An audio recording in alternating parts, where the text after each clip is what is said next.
दिवाळीचा सण राज्यभर उत्साहात साजरा होत असताना दुसरीकडे मात्र ठाण्यामध्ये राजन विचारे जे काही उद्धव बाळासाहेब ठाकरे गटाचे नेते त्यांच्या वतीनं यंदाचा जो काही दिवाळी पहाटचा उत्सव होता तो यंदा बंद करण्यात आलेला आहे। कारण की जी काही राज्यभरातील पूर परिस्थिती आहे यासाठी हा जो काही आज सकाळपासून जो काही उत्सव सुरू होतो दिवाळी पहाटचा उत्सव असायचा, तरुण आणि तरुणी या ठिकाणी जमत होत्या आणि एकमेकांना शुभेच्छा देत होत्या। परंतु यंदाच्या वर्षी हा उत्सव बंद करण्यात आलेला आहे।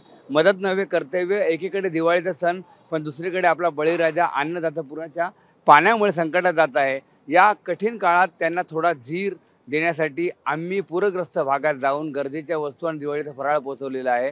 तुम्हाला देखील कळकळीची विनंती आहे की यंदा दिवाळी पहाट साजरी करणार नाही, ज्यांना जमेल त्यांनी पुढे येऊन मराठवाड्यात जाऊन सढळ हाताने त्यांना मदत करावी। तुमची छोटीशी मदत त्यांच्या चेहऱ्यावरती हसू आणू शकते।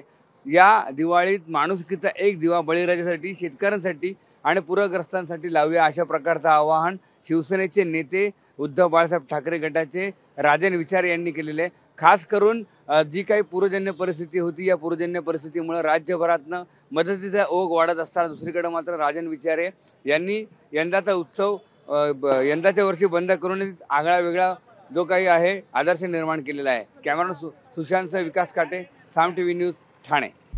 आता isakal.com आहे देशातील नंबर 1 ची मराठी न्यूज वेबसाईट। प्रत्येक अपडेटसाठी isakal.com ला नक्की भेट द्या।